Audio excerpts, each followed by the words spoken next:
everyone, welcome to my channel. In our today's video, we are going to cover a question of Newton's backward formula. हम देखेंगे कि हम Newton's backward formula को use करके किस तरह अननोन वैल्यूज़ को फाइंड करते हैं. हमने लास्ट वीडियो में एक न्यूटन फॉरवर्ड का सम भी कर लिया. Please do watch the playlist. इससे पहले हम थोड़ा सा इसका कंसेप्ट देख लेते हैं न्यूटन्स बैकवर्ड इंटरपोलेशन का. So what is the concept. Newton's backward interpolation हम कब यूज़ करते हैं? जब हमने एंड ऑफ द टेबल में कोई वैल्यू निकालनी होती है. तो इसका वर्किंग रूल क्या होगा? जैसे हमने फॉरवर्ड डिफरेंस टेबल क्रिएट किया था लास्ट वीडियो में न्यूटन्स फॉरवर्ड इंटरपोलेशन फार्मूला में, उसी तरह हम बैकवर्ड डिफरेंस टेबल क्रिएट करेंगे. नियरेस्ट वैल्यू को लेट करेंगे, फिर फार्मूला अप्लाई करके जो अननोन वैल्यू है उसकी हम वैल्यू निकाल लेंगे.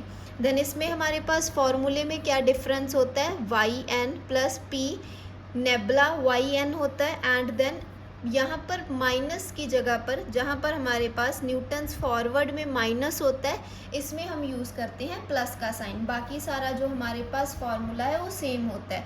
सो हम क्वेश्चन के साथ समझते हैं कि किस तरह हमने फार्मूला को अप्लाई करना है. So we have the question. In the table below, the values of y are consecutive terms of a series of which 23.6 is the sixth term. Find the 10th term. तो इसमें हमें क्या बताया है कि जो 23.6 है वो सिक्स्थ टर्म है. इट मीन्स 6 पर ये लाई करता है. हमने 10th टर्म फाइंड करनी है. अब जो 10th टर्म है वो टेबल के एंड पर आ रही है. So we will use Newton's backward formula hair.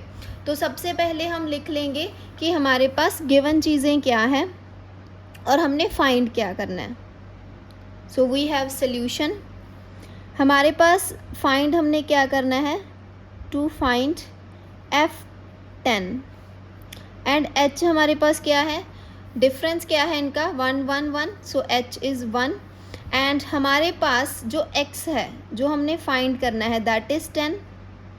X हमारे पास 10 है. तो हम XN क्या लेट करेंगे? जो हमारी नियरेस्ट वैल्यू होगी उसे हम क्या लेट करेंगे? We will let it 9. So XN हमारे पास 9 है. तो YN क्या हो जाएगा? 73.9. 73.9. और अब हम बैकवर्ड डिफरेंस टेबल को कंस्ट्रक्ट करेंगे. जैसे हमने फॉरवर्ड डिफरेंस टेबल को क्रिएट किया था, पहले हमने x की टर्म्स लिखनी है, देन y की टर्म्स. उसमें हमने डेल का यूज़ किया था. इसमें हमने बैकवर्ड ऑपरेटर का यूज़ करना है दैट इज़ नेबला. तो यहाँ पर हम nebula square and nebula cube और इस तरह नेबला 4 तक हमारी वैल्यूज़ जाएंगी.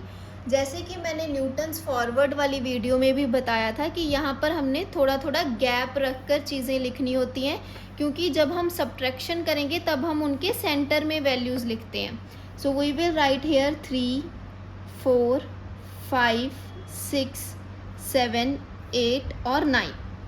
एंड इसके आगे जो हमारी कॉरस्पॉन्डिंग वैल्यूज़ हैं y की वो हम लिख लेते हैं, विच इज़ 4.8 8.4 14.5 23.6 36.2 52.8 एंड 73.9.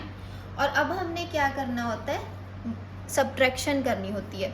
जैसे हमारे पास जो डेल वाई नॉट होता है उसमें हमने इससे आगे वाली टर्म से माइनस करना होता है इस टर्म को, which means y1 minus Y not.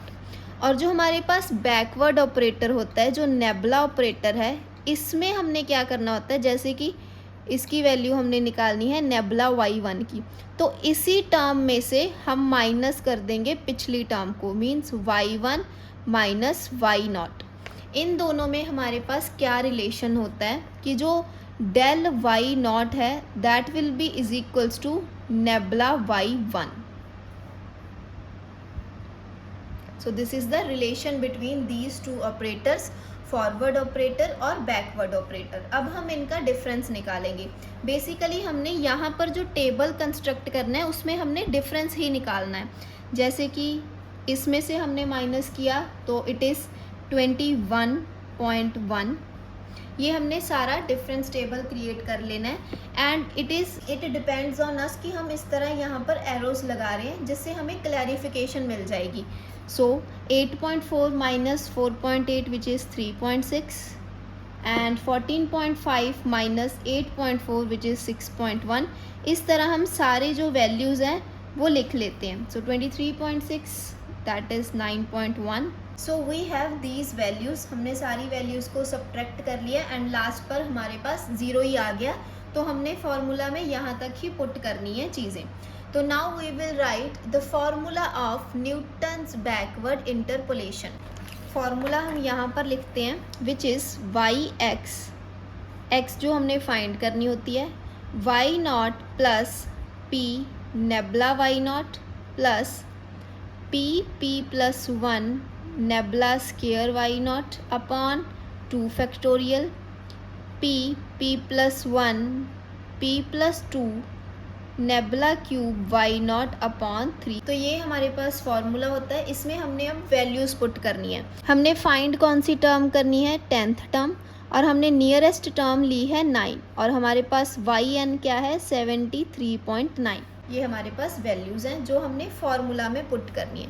अब हम फाइंड करेंगे पी हमारे पास क्या होती है x minus X N upon H.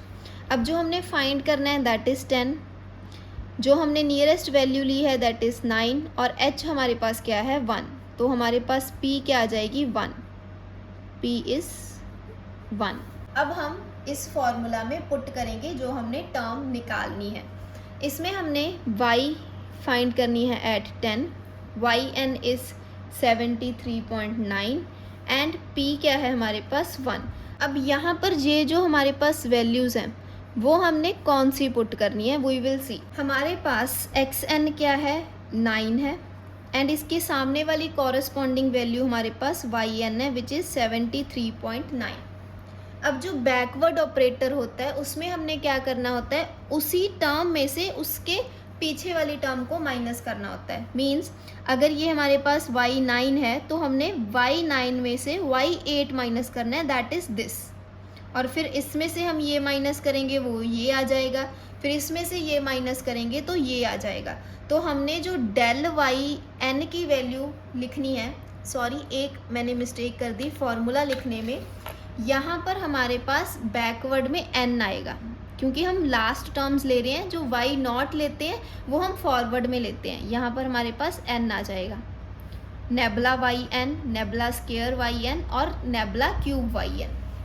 तो यहाँ पर हम जो नेबला वाई एन की वैल्यू लिखेंगे that is 21.1, nabla square Y N की जो वैल्यू लिखेंगे that is 4.5, nabla cube Y N की जो हम वैल्यू लिखेंगे दैट इज़ 0.5। वो वैल्यूज़ हम यहाँ पर लिख लेते हैं कि हमें ईजी हो जाए। सो नेबला वाई एन हमारे पास क्या है 21.1, नेबला स्केयर वाई एन हमारे पास क्या है 4.5, नेबला क्यूब वाई एन हमारे पास क्या है 0.5। और अब हम फॉर्मूला में वैल्यूज़ को पुट करते हैं। सो P इसके साथ हमने मल्टीप्लाई करना है नेबला वाई एन को, दैट इज़ 21.1। फिर हमने P लिखना है and P plus 1, so 1 plus 1 that is 2। फिर हमने नेबला स्केयर वाई एन लिखना है विच इज़ 4.5, डिवाइड में आ जाएगा 2 क्योंकि 2 फैक्टोरियल क्या होता है 2 मल्टीप्लाई 1। और इसके बाद हमने P लिखना है, फिर P प्लस 1, 1 प्लस 1 2, फिर हमने लिखना है, सॉरी यहाँ पर मल्टीप्लाई है, P प्लस 2, 1 प्लस 2 3, फिर हमने लिखना है nabla cube Y N which is 0.5 और इसके डिवाइड में 3 फैक्टोरियल। 3 फैक्टोरियल हमारे पास क्या होता है 3 मल्टीप्लाई 2 मल्टीप्लाई 1 विच इज़ 6, तो डिवाइड में 6। तो अब हमारे पास वैल्यूज़ क्या आ जाएंगी 73.9 प्लस 21.1 प्लस 2 के साथ 2 कैंसिल हो जाएगा तो हमारे पास ओनली 4.5 रह जाएगा एंड यहाँ पर 3 2 जा 6 अपॉन 6 ये भी कैंसिल हो जाएगा, प्लस क्या आ जाएगा 0.5। तो हमारे पास y10 y एट x इज इक्वल्स टू 10 की क्या वैल्यू आ जाएगी 100। तो जैसे हमने न्यूटन फॉरवर्ड में चेक किया था कि हम कैसे देख सकते हैं हमारा आंसर सही है, तो हमारे पास y10 की वैल्यू क्या आई है 100 आई है। तो इसमें हमारे पास क्या था 9th पर वैल्यू क्या थी 73.9, तो इसके आगे 100 वैल्यू आएगी, दैट इज़ राइट। तो ये था हमारा क्वेश्चन बैकवर्ड इंटरपोलेशन का। न्यूटन्स बैकवर्ड जो इंटरपोलेशन फार्मूला है उसको यूज़ करके हमने इस क्वेश्चन को सॉल्व किया।